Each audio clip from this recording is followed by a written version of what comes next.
Selamat pagi teman-teman, salam pramuka. Salam.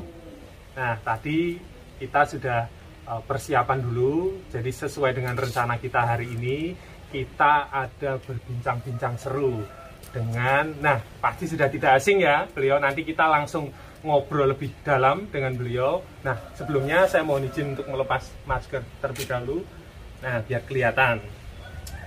Biar kelihatan muka gantengnya. Biar kelihatan mukanya begitu. Nah, ini tidak asing lagi sama teman-teman. Di depan kita sudah ada Kak Gundul, atau yang biasa kalau nonton di TV itu acaranya Jejak Si Gundul begitu ya. Nah, kita nanti akan ngobrol banyak dengan beliau. Ini termasuk salah satu praktisi yang luar biasa, di mana kita harus bisa mencontoh dari apa yang beliau alami selama ini, dan nanti beliau akan lebih cerita lagi tentang perjalanannya, kenapa bisa sampai di sini karirnya begitu. Nah, selamat pagi Kak Gundul. Selamat pagi Kak Tegar. Wah, ini nampaknya sedang slow atau sedang sibuk ini? Sedang slow karena PPKM. Karena PPKM. Kalau tidak PPKM, kesibukannya apa aja nih Kak Gundul? Kalau nggak PPKM, kesibukan saya syuting Jejak Si Gundul dan syuting YouTube. Syuting YouTube. Jadi memang beliau ini sudah cukup lama berkecimpung di dunia petualang. Banyak sekali aksi-aksi yang mungkin cukup keren ya, teman-teman pasti sudah lihat di banyak media. Nah, terus ada yang tanya ini Kak, apa betul kakak ini dulu pramuka? Nggak cuma dulu Mas Tegar. Gimana? Sampai sekarang saya masih pramuka. Sampai sekarang masih pramuka? Karena pramuka itu bukan masalah seragam ya. Bukan masalah seragam. Tapi pramuka itu soul atau jiwa. Betul.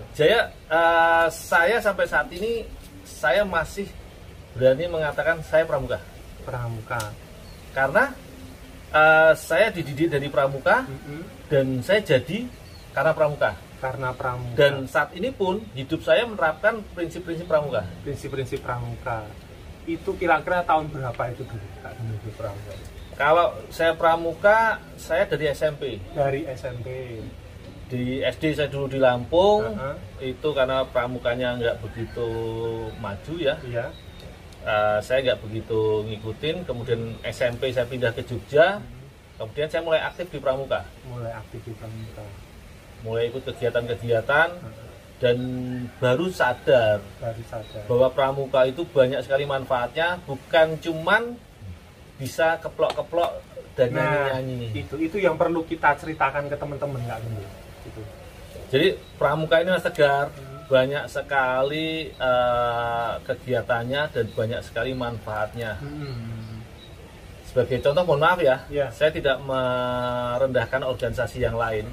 Banyak organisasi-organisasi yang belajar dari scouting, dari kepramukaan. Sebagai contoh, pencinta alam. Basic pencinta alam itu adalah ilmu-ilmu scouting, ilmu-ilmu kepramukaan. Kemudian PMI itu basic dari scouting. Oh begitu, ya. Jadi kalau kita mau belajar tentang pramuka secara benar, nggak cuma keplok-keplok dan nyanyi, itu banyak sekali ilmu yang bisa kita pelajari dan kita terapkan di dalam kehidupan sehari-hari. Banyak sekali. Seperti saya jujur aja, makanya saya berani ngomong sampai saat ini saya masih pramuka. Masih pramuka. Jadi walaupun tidak berseragam pun, tetapi jiwanya. Ya, karena pramuka itu bukan masalah seragam. Iya. Tapi bagaimana sikap dasar kita sebagai pramuka. Betul. Yaitu Trisatya dan Dasa Dharma. Keren sekali, keren. Jadi teman-teman, kita harus banyak belajar dari beliau. Jadi memang betul bahwa pramuka itu manfaatnya cukup banyak. Terus ada ini Kak, dulu saya pernah dengar, apa betul dulu kakak itu juga pernah ikut jambore? Jambore beberapa kali. Jadi dari jambore daerah sampai jambore nasional. Tahun berapa itu Kak jambore nasional? Jambore nasional tahun berapa ya? Lupa, 97 an. 98 saran itu. Ya, kisaran itu. 97 saya di kepanitiaan. Sebelumnya berarti tahun 80-an. 80-an. Waduh, di tahun 80-an. Ya. Jadi mungkin barangkali kakak peserta, ada yang dulu satu angkatan peserta dengan Kak Gundul, mungkin dulu belum kelihatan ya akan seperti ini. Nah, ini Kak, kalau misalkan disebutkan 5 ilmu apa saja yang Kakak dapat di Pramuka? Wah, banyak banget ya. Kalau 5 saja nih misalkan. Yang jelas manajemen tali temali. Manajemen tali temali. Kemudian kedisiplinan itu saya dapatkan dari kepramukaan. Kemudian para medis atau P3K itu betul. Saya dapatkan dari kepramukaan. Betul. Kemudian operasi SAR itu saya dapatkan dari kepramukaan. Yang berpengaruh ke diri Kak Gundul saat ini? Kedisiplinan. Jadi sangat berpengaruh sekali itu ya Kak ya. Luar biasa. Terus kalau misalkan sekarang di dunia kerja ini Kak Gundul ini, apa yang betul-betul diterapkan di lapangan ketika Kak Gundul melakukan ekspedisi atau petualangan? Kedisiplinan nomor 1. Kedisiplinan. Karena kedisiplinan itu melingkupi banyak hal. Jadi nggak cuma istilahnya bangun pagi dan lain sebagainya, tapi bagaimana kita mengikuti time schedule, kemudian bagaimana kita istilahnya menepati janjian dengan orang, itu termasuk dalam kedisiplinan. Kemudian bagaimana kita menerapkan attitude, itu termasuk kedisiplinan. Betul. Jadi memang karakter lebih tepatnya ya, membentuk karakter. Kedisiplinan itu membentuk karakter, Mas. Membentuk karakter, betul. Jadi itu kunci salah satu hidup sukses itu ya. Betul. Kalau dulu cerita berkesan saat Kak Gundul itu kegiatan pramuka yang masih terngiang sampai sekarang, bisa lucu, bisa menyeramkan, nah ini versinya Kak Gundul. Nah, kalau kegiatan pramuka yang sampai saat ini selalu teringat, itu cuma satu, Mas. Itu yang mengubah hidup dan sampai sekarang menjadikan saya seorang ahli. Gitu. Jadi dulu saya takut dengan ular, Mas. Wah, takut dengan ular dulu malah takut. Saya takut dengan ular karena kita nggak ngerti ABC tentang ular. Kita selalu dicekoi tentang ular itu yang negatif. Ular itu berbisa mematikan. Ular itu jelmaan setan. Ular itu berbahaya. Ular itu menjijikan dan sebagainya dan sebagainya. Dan jujur kita takut. Jangan megang. Ada ular dekat pasti mati. Dibunuh. Pasti dibunuh. Karena cerita negatif. Suatu ketika saya waktu itu masih penggalang, waktu itu kemah di Piungan. Di Piungan, ya. Itu bumi perkemahannya bekas bongkaran kebun tebu, Mas. Wah, kondisinya cukup parah. Kondisinya baru habis panen, cuma diratain tok. Nah, itu adalah habitat reptil, terutama ular ya. Dan kita kan peserta nggak tahu.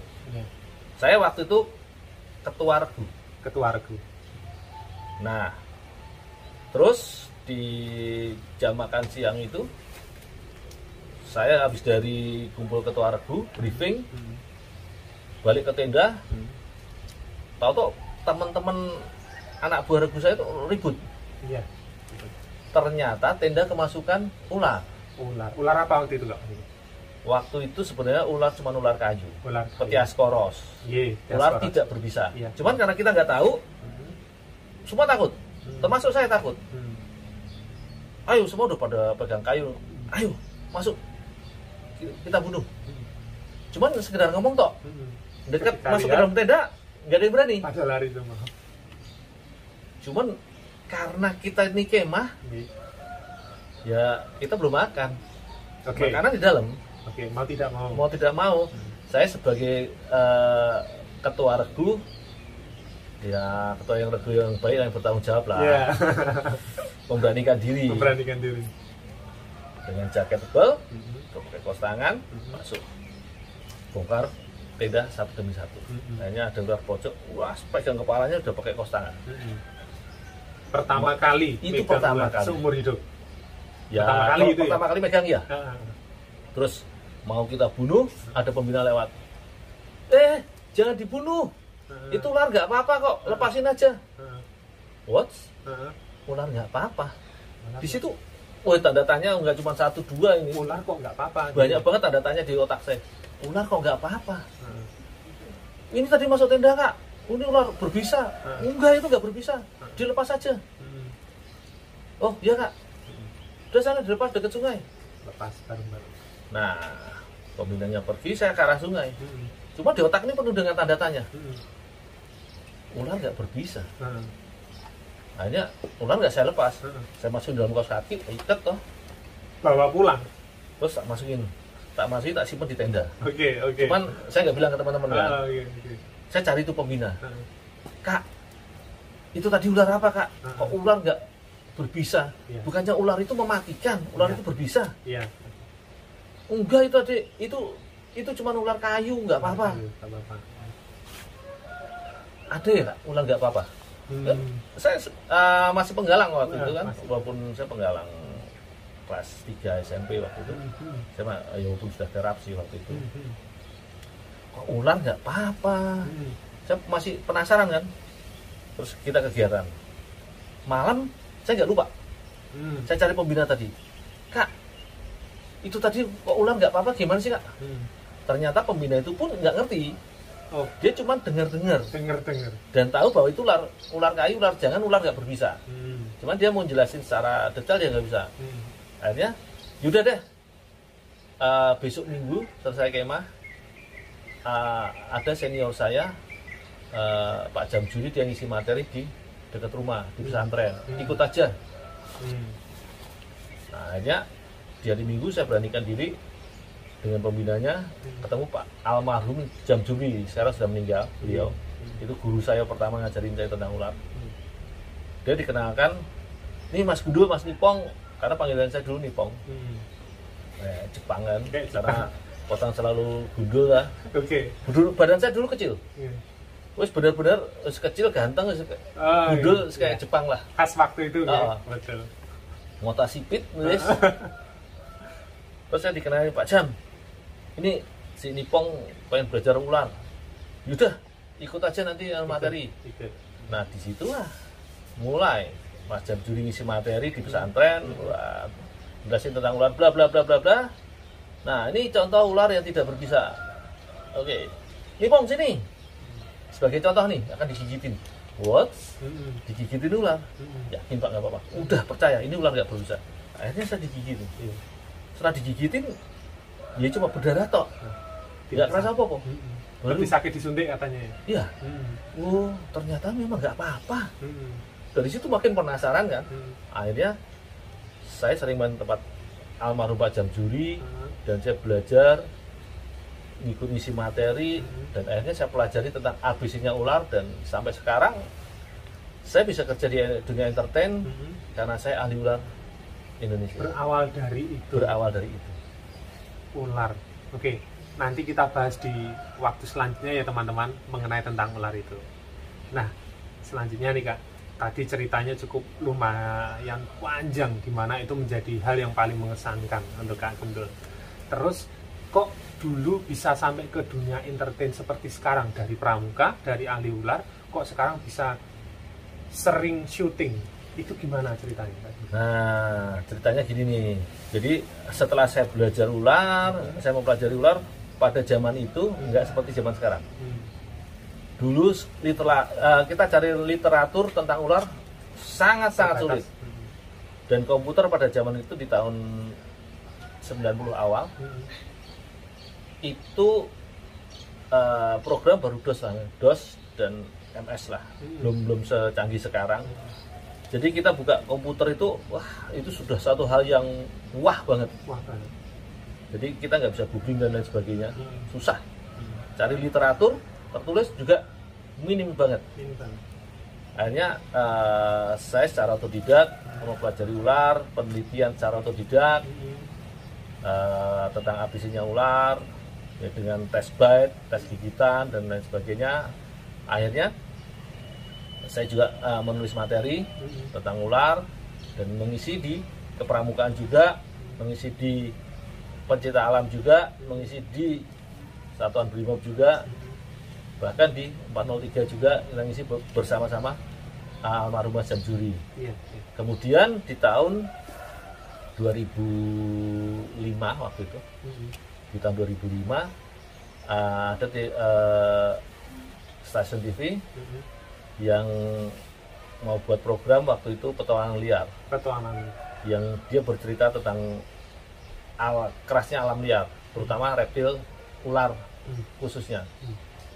Nah waktu itu dia searching, waktu itu internet sudah mulai bagus, dia cari ahli ular Indonesia dan muncul organisasi kita. Waktu itu awal-awalnya peralihan antara SIOK, pramuka ular, lembaga SIOK, bukan SIOK, Netrik Scout Indonesia Yogyakarta. Ya pernah dengar itu Netrik. Nah, itu bentukan kita. Itu dari teman-teman pramuka, beberapa teman-teman pramuka sepakat kita mendirikan organisasi Netrik Scout Yogyakarta yang mendalami tentang ABC-nya ular. Kemudian Netrik Scout itu berganti menjadi Netrik Lembaga Studi Ular Yogyakarta. Oh iya. Kemudian beberapa teman banyak yang pindah ke Jakarta karena pekerjaan. Akhirnya saya telepon mereka, oke, buat Netrik di Jakarta karena skup nasional, kita akan bergerak secara nasional, jadi bukan cuma regional toh. Akhirnya Netrik dipindah ke Jakarta. Waktu itu Kak Aji DKN, kemudian dia menggandeng Mbak Lydia Priari, anak SIOK juga, anak Netrik juga. Waktu itu mereka berdua tak suruh ketemu, ngobrolin untuk buat Netrik di Jakarta. Kemudian bergabung lagi teman-teman DKN, ada Mas Irwan dan Mas Edwin, teman-teman DKN. Jadi 3 orang DKN dan 1 teman biologi dari Jogja. Jadi berawal dari sebuah ide yang tidak tertulis apa-apa, akhirnya membentuk semacam kelompok kerja atau komunitas begitu. Komunitas. Bahkan sekarang bukan cuma komunitas, tapi sudah melembaga yang punya badan hukum. Punya badan hukum. Berawal dari itu. Ya. SIOK lembaga SIOK Ular Indonesia. Ya. Jadi orang-orang luar yang akan belajar ular ke Indonesia, mereka akan mencari organisasi kita terlebih dahulu. Jadi kalau teman-teman ada yang pernah dengar SIOK atau Netrik ya, ini Kak Gundul ini merupakan salah satu foundernya juga, di mana beliau memang mengawali dari otodidak, bahkan uji menggigitkan ular ke diri sendiri, betul ya Kak? Nah selanjutnya nih, ketika Kak Gundul di dunia petualang atau dunia kerja di lapangan sana, salah satu kisah yang paling berkesan sampai saat ini, kalau tadi kan di pramuka, nah ini di lapangan, di alam liar, semua berkesan. Nah, itu dia. Kak Gundul tuh kerennya di sini. Ketika ditanya satu, dia pasti punya banyak. Tapi coba kita minta sepenggal kisah di mana beliau akan bercerita tentang di petualangan beliau ini. Jadi kalau yang paling berkesan itu waktu kita berpetualang di Raja Ampat. Raja Ampat. Waktu itu jujur itu petualang yang paling seru dan gabungan dari 3 tim petualang. 3 tim petualang mana itu? Jadi tim saya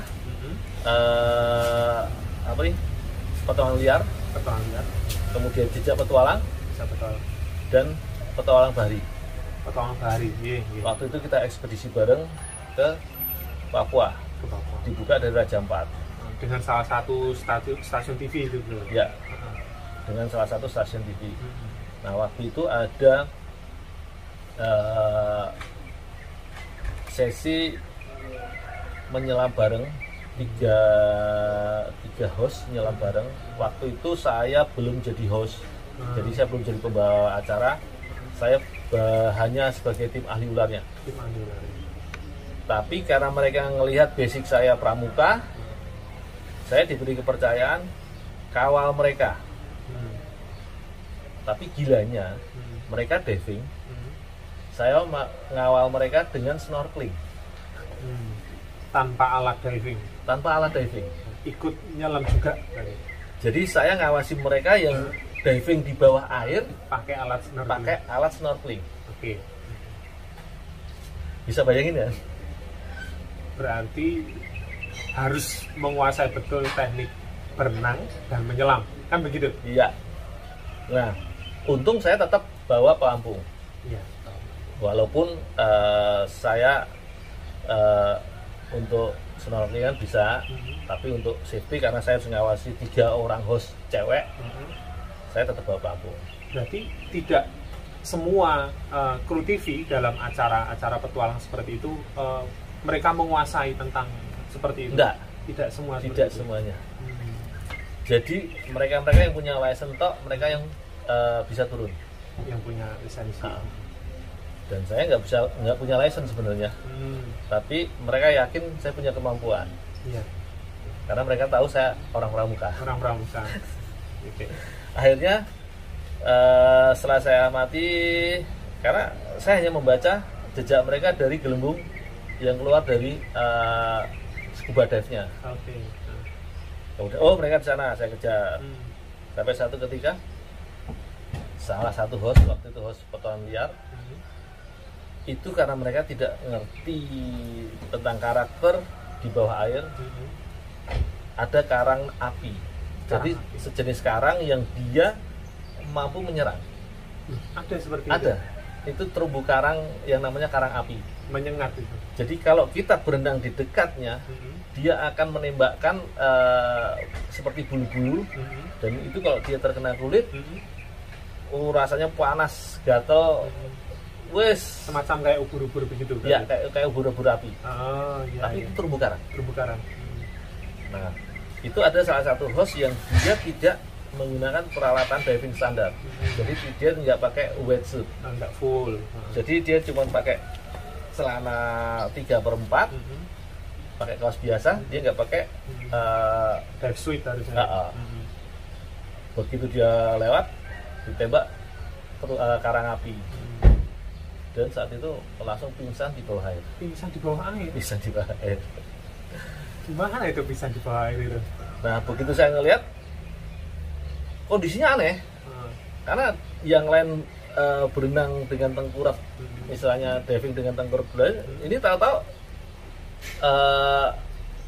kepala ke atas, kebalik, karena dia terlalu berat di tabungnya. Terlalu berat tabung.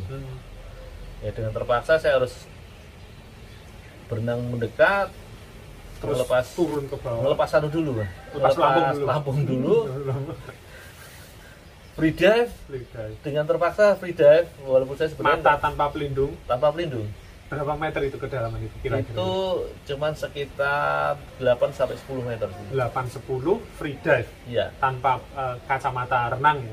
Oh, kacamata bawa. Oh, kacamata bawa. Karena kita snorkeling kan? Oh, snorkeling ya. Otomatis saya langsung semampu mungkin. Saya angkat, tarik. Langsung naik. Padahal itu posisi berat loh, karena itu ada tabung oksigen gitu. Ya, dalam posisi darurat begitu kita punya power tambahan, Mas. Oke. Power of kepepet ya. The spirit of kepepet. Oke, spirit of kepepet. Saya langsung angkat, berenang naik. Untungnya saya tetap pakai kaki kata. Iya, kaki kata. Jadi nggak terlalu berat kan. Iya. Begitu udah sampai di atas, ini tak pukul dadanya toh, tak pukul punggungnya. Tabung nggak lepas, tak pukul das, langsung dia bisa kaget gitu. Sadar lagi, langsung wah panas, dia trek. Cuman habis itu bisa sampai atas, saya bingung bawa dia ke kapal. Posisi jauh itu? Jauh banget. Dari posisi penyelaman sama posisi kapal itu? Jauh banget. Ada sekitar 300 meteran.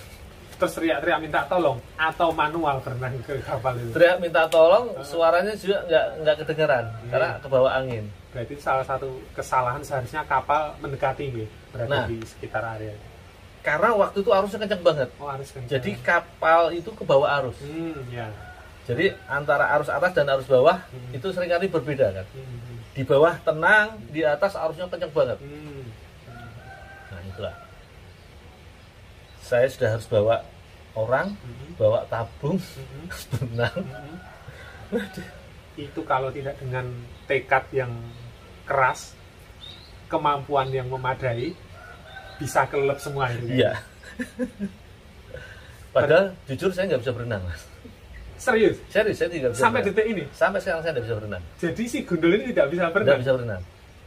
Rahasia kebongkar ini, beliau sendiri yang membongkar. Dengan segala ular berani. Ya. Tapi renang saya tidak bisa.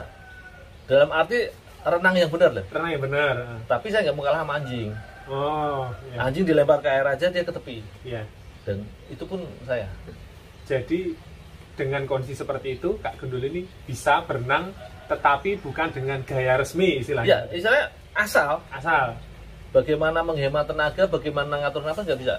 Kecuali kepepet. Dilepas misal nyemplung di tengah laut tanpa pelampung, Kak Gundul bisa mengapung. Bisa mengapung. Oh iya. Jadi teknik-teknik otodidak. Iya. Karena kalau saya bisa berenang, saya udah lolos ke seleksi ke Pasus. Sekarang udah nggak di sini mungkin ya. Iya. Itu rahasia, salah satu rahasia yang belum tentu kita dengar di TV ya, teman-teman. Maaf Pak, ada pertanyaan dari audiensi. Oh iya, terima kasih nih. Ada pertanyaan. Nah ini coba nanti. Monggo, disambil dulu. Oh iya, terima kasih. Sambil sebentar ya, teman-teman. Ngobrol terus nggak minum kan, kering ya. Kering. Ini makanan unik apa ini? Itu namanya lompong, kue lompong dari Purworejo. Nanti kita coba teman-teman, Ini keren ini rasanya. Nah, ini ada pertanyaan dari salah satu peserta Kak. Ini mungkin pertanyaannya agak unik ini. Kok bisa dipanggil Gundul? Itu kenapa ceritanya itu? Jadi kok bisa dipanggil Gundul itu karena saya dari kecil itu paling males sisiran. Jadi saya begitu disuruh mandi, habis mandi nggak sisiran, langsung kabur main. Akhirnya kan sering dimarahin. Belum sisiran udah main, sisiran dulu. Akhirnya saya pikir alasannya kok simpel banget. Itu kan akhirnya daripada saya harus sisiran potong gundul. Dengan saya potong gundul, saya nggak perlu sisiran. Mempermudah diri sendiri. Iya, habis mandi, aduan, pakai baju, kabur. Oh, gundul ada rambut ya? Lah ya. Nah, suruh sisiran apa yang mau disisir? Oke. Akhirnya itu jadi kebiasaan. Bahkan jadi panggilan tren sampai saat ini. Itu teman-teman salah satu sudah terjawab ya. Ada pertanyaan lagi nanti kita akan coba bertanya lagi. Nah selanjutnya nih Kak, motivasinya apa sih untuk adik-adik sekarang yang mereka sudah ikut pramuka? Motivasi dari Kakak yang bisa diberikan ke mereka? Nah buat adik-adik ya yang sekarang sudah ikut kegiatan pramuka, yuk tingkatkan. Jadi jangan cuma berhenti bisa tepuk tangan dan nyanyi, tapi gali ilmu-ilmu kepramukaan sedalam mungkin. Karena dalam ilmu kepramukaan itu banyak banget yang bisa dipelajari. Ada P3K, kemudian ada ilmu-ilmu teknik hidup di alam bebas, ada banyak sekali ilmu-ilmu tali temali dan lain sebagainya, teknik mengukur, teknik perkiraan dan lain sebagainya. Ayo gali semua itu ilmu dan tingkatkan. Itu akan bisa digunakan di kehidupan sehari-hari dan itu mempermudah hidup Anda. Ya, betul. Sudah disampaikan Kak Gundul bahwa banyak ilmu yang bisa kita terapkan ya Kak Gundul. Ya. Termasuk kita melek teknologi itu juga bagian dari pramuka bukan Kak Gundul? Bagian dari pramuka. Nggak boleh gaptek jadi ya. Jadi nggak boleh gaptek. Itu penting itu teman-teman. Nah, sekarang ini Kak, kan kita sedang pandemi COVID-19. Gimana ini pendapat Kak Gundul terhadap pandemi ini? Kalau sekarang sudah bukan pandemi COVID-19 Mas. Iya. Sekarang adalah pandemi COVID Delta. Sudah COVID Delta. Jadi kalau pandangan saya dulu juga pernah kuliah di biologi. Virus kalau dia sudah lepas di alam itu sudah tidak bisa terkendali.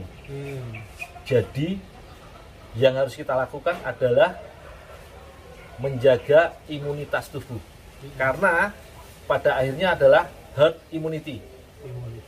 Jadi yang kuat yang akan lolos. Saya membuktikan sendiri, saya pernah mengalami COVID-19 di awal tahun yang lalu. Pernah kena berarti? Pernah kena. Jadi dan itu saya tidak merasakan apa-apa, walaupun saya harus dikurung 16 hari di karantina di Jakarta. Berarti tidak seberbahaya yang diberitakan itu ya Kak? Kalau untuk daya tahan tubuh kita kuat, kondisi normal, tidak berbahaya. Pasti sembuh. Tapi kalau yang sekarang, yang COVID Delta, itu jangan dibuat main-main. Karena COVID Delta ini berbeda dengan COVID-19. Daya tularnya lebih cepat dan daya serangnya juga lebih hebat. Karena saya juga pernah ngerasain. Tapi dengan kondisi tubuh yang fit, apakah juga akan sembuh itu? Dengan kondisi tubuh yang fit, kita pasti sembuh. Tapi kita ngerasain yang namanya gejalanya itu lumayan. Kita sedang masa pandemi COVID ya. Ini gimana pendapat Kak Gundul? Nah, kalau sekarang ini sudah bukan pandemi COVID-19 ya Mas ya, tapi COVID Delta.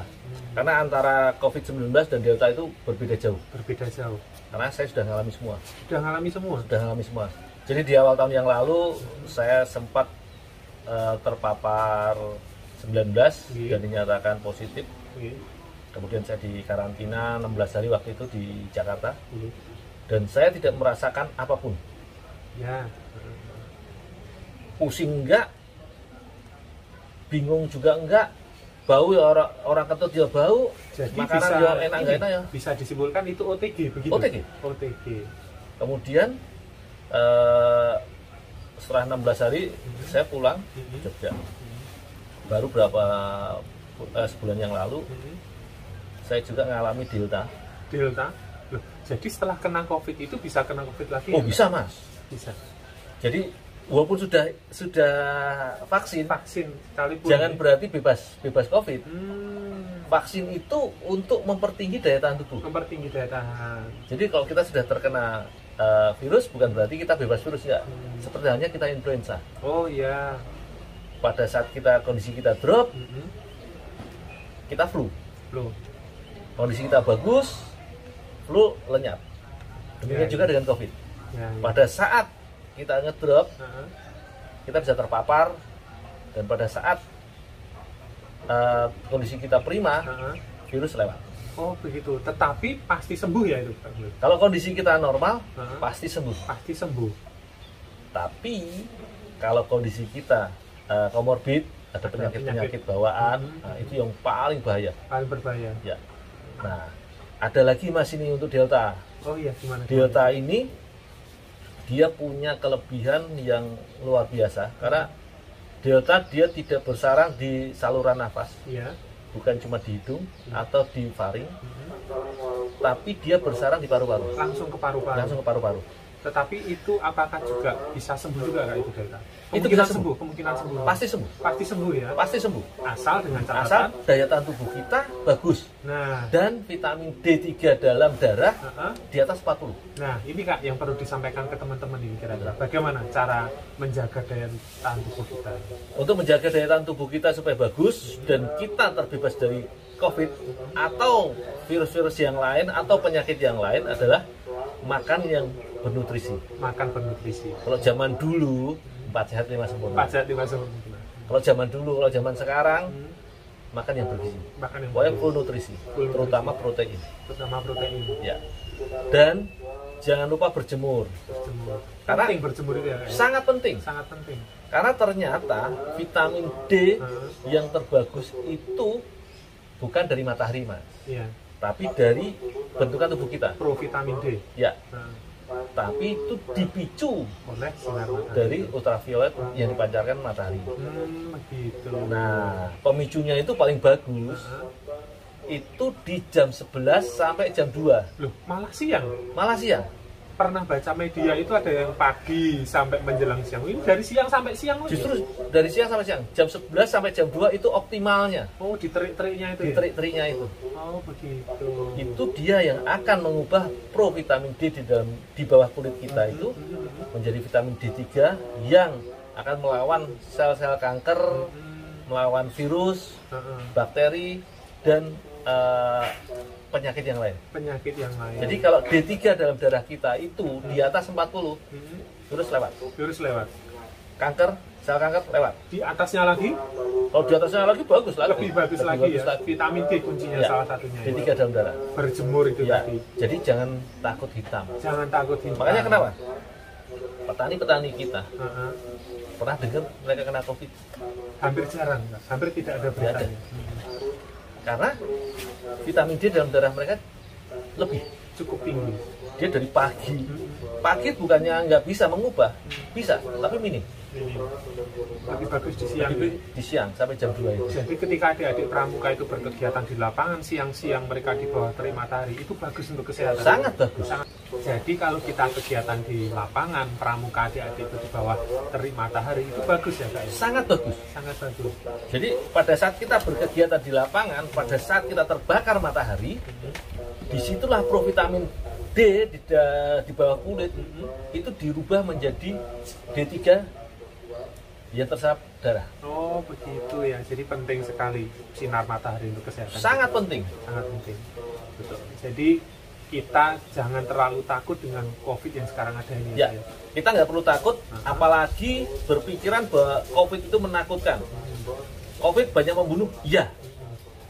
Tapi mereka adalah orang-orang lemah. Orang-orang yang sedang ada penyakit lain ya. Orang-orang lemah. Orang-orang lemah. Walaupun mungkin dia tidak punya komorbid, tapi pada saat itu lemah. Karena ada teman kita juga di Bayangkara Kota, senior kita, dan itu sahabat saya, dia juga kuat. Termasuk kuat pada beliau. Dia termasuk kuat, tapi pada saat itu sedang lemah. Ya. Betul. Jadi pada saat kondisi kita drop, virus itu akan menyerang maksimal. Nah, kelebihan Delta itu karena dia bersarang di paru-paru, itu dia akan memacu sel darah putih untuk memproduksi sitokin. Sitokin itu zat untuk menangkal segala gangguan metabolisme tubuh. Ya. Nah, karena sitokin yang diproduksi itu terlalu banyak, justru karena virus dia bersarang di paru-paru,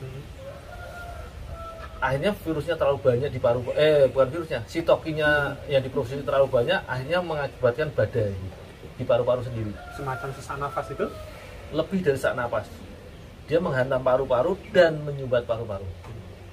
Akhirnya paru-paru berhenti. Itu yang dinamakan badai sitokin. Badai sitokin ya, pernah baca di media. Itulah yang membunuh. Oh, yang berbahaya itu. Ya, karena pada saat badai sitokin melanda, bukan cuma sesak napas, tapi tidak bisa bernapas. Itu kalau tidak segera diberi pertolongan, lewat. Itu yang terjadi. Nah, jadi Kak Gundul, kalau kita menghadapi situasi badai sitokin itu tadi, apa yang harus kita lakukan? Nah, kalau kita menghadapi pasien badai sitokin, itu yang pertama kita bisa menghantam punggungnya, untuk membuka diafragma. Jadi bukan gini, tapi mengagetkan punggungnya. Ya, tapi pastinya prosedur darurat. Itu prosedur darurat. Jadi sekencangnya dipukul punggung supaya dia kaget dan diafragma buka. Berarti sama seperti ketika mengeluarkan keselak itu ya? Iya. Keselak permen itu mungkin ya? Ya. Jadi pada saat kita gebrak punggung, itu akan terjadi sentakan kaget, itu diafragma akan buka. Nah, kemudian posisikan si pasien itu dalam posisi nyembah, kepala di bawah, nungging. Seperti posisi yoga itu, saat yoga, salah satu gerakan yoga yang seperti itu. Oh, saya nggak tahu, saya nggak pelajari tentang yoga. Jadi posisi nyembah. Iya, nyembah. Jadi kepala di bawah, pantat di atas nungging gitu kan. Nah, itu akan menjaga diafragma untuk tetap terbuka. Tetap terbuka. Itu salah satu langkah darurat. Salah satu langkah darurat. Nah, untuk selanjutnya oksigen. Kalau ada oksigen. Kalau ada, sekarang sedang langka katanya. Iya. Kalau enggak, usahakan untuk terus dengan posisi nyembah atau posisi duduk bersandar dengan ganjal sampai ke kepala. Itu posisi akan tetap membuka diafragma dan rileks pastinya. Jadi itu tipsnya teman-teman, semoga kita semua selalu disehatkan dimanapun kita berada. Tapi apabila menghadapi situasi seperti itu, tidak menutup kemungkinan tips dari Kak Gundul ini bisa digunakan. Iya, Kak. Yang terakhir Kak, pertanyaan dari kita nih, bagaimana sih harapan Kak Gundul ke depan ini untuk pramuka secara umum dan untuk adik-adik yang ikut pramuka? Ini gimana harapannya? Kalau harapan saya sih untuk pramuka secara umum ya, pramuka bisa seperti dulu lagi menjadi pionir. Menjadi terdepan dari semua organisasi yang ada di Indonesia. Jadi saat ini jujur aja, pramuka banyak kesalip dari organisasi-organisasi yang lain. Ya. Karena dulu sempat Pramuka jadi anak emas, dan akhirnya orang-orang Pramuka manja. Nah, harapan saya ke depan Pramuka kembali solid dan menjadi pionir dan garda terdepan Indonesia. Ya, betul. Kalau boleh minta masukan ini, Pak, kira-kira kita harus melakukan apa? Atau bentuk apa yang harus kita lakukan supaya Pramuka ini bisa jadi tren lagi nih? Kembalikan kedisiplinan. Karena jujur sekarang Pramuka kedisiplinannya sudah mulai turun, Mas. Karena kedisiplinan itu kunci nomor 1 untuk kita sukses berkegiatan. Betul. Karena disiplin itu banyak hal, dan itu yang membentuk attitude. Betul. Kalau kita membuat suatu wadah kegiatan yang kreatif mungkin untuk menarik minat peserta didik, apakah itu juga salah satu cara juga? Salah satu cara, banyak cara ya. Banyak cara. Yang jelas kalau untuk mengumpulkan massa itu banyak cara. Mengumpulkan orang dengan daya tarik itu banyak cara. Tetapi untuk mempertahankan orang-orang itu tetap tinggal di Pramuka, itu yang nggak gampang. Buat kegiatan yang menarik dan berbobot. Betul. Jadi nggak cuma menarik toh. Kalau menarik toh gampang. Undang penyanyi dangdut konser, Mas. Pasti pada datang. Ya? Oh, pasti pada datang, orang pada datang. Untuk mempertahankan. Untuk mempertahankan mereka tetap solid di situ. Menanamkan rasa memiliki. Iya. Jadi kita buat kegiatan seperti kayak kita Jambore Nasional, banyak yang datang. Ramai kegiatan Jambore Nasional atau kegiatan nasional yang lain. Dari daerah-daerah datang. Tapi setelah itu apa? Tindak lanjutnya apa? Tidak lanjut setelah kegiatan itu apa? Betul. Iya, betul. Semacam hasilnya atau telurnya ya. Istilahnya. Jadi kalau kita bikin kegiatan yang boom, setelah itu jangan ditinggalin. Buat kegiatan pasca kegiatan yang boom. Karena euforia mereka jangan sampai hilang.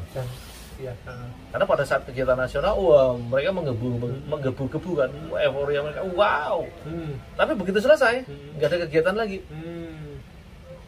Step by step mulai menyusut lagi. Ya, betul. Itu yang sekarang sedang banyak kita alami, Kak. Dan kita mencoba salah satu upaya ya dengan menghadirkan forum diskusi ini. Begitu, Kak Gundul. Nah, sebelum diskusi kita berakhir, Kak Gundul, ada salah satu pertanyaan juga dari audiens ini. Ini mohon izin nih sebelumnya, mohon izin. Ada yang penasaran nih, sampai mungkin tidak bisa tidur nih. Itu kalau Kak Gundul nggak pakai penutup kepala itu gimana sih, Kak Gundul? Boleh nggak sekiranya? Sebenarnya penutup kepala saya pakai. Kalau harian saya nggak pakai. Kalau harian nggak pakai. Harian nggak pakai. Nah, ini teman-teman, jadi sudah cuman semua sudah lihat penutup kepala ini jadi ikon. Jadi orang ngelihat saya nggak pakai penutup kepala, dia akan berpikir, wih, mirip gundul ya. Tapi kalau saya sudah pakai ikat kepala, wih, gundul jelas si gundul. Oh gitu ya. Jadi salah satu ikon teman-teman. Walaupun memang aslinya gundul juga ya. Jadi sudah bisa tidur nyenyak. Tadi ada teman-teman yang tanya. Terima kasih Kak Gundul ini atas bincang-bincangnya pada pagi hari ini.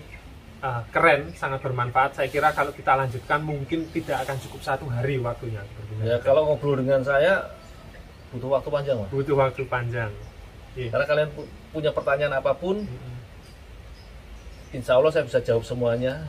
Karena saya hidup di Pramuka. Betul. Berarti besok suatu ketika kita ada acara lagi, kita mohon Kak Gundul untuk mengisi acara kita. Boleh ya, Kak ya? Siap, selama saya tidak berbenturan dengan kegiatan kerjaan saya kantor, saya akan siap untuk teman-teman Pramuka. Siap. Karena saya adalah Pramuka. Jadi Kak Gundul, saya adalah Pramuka.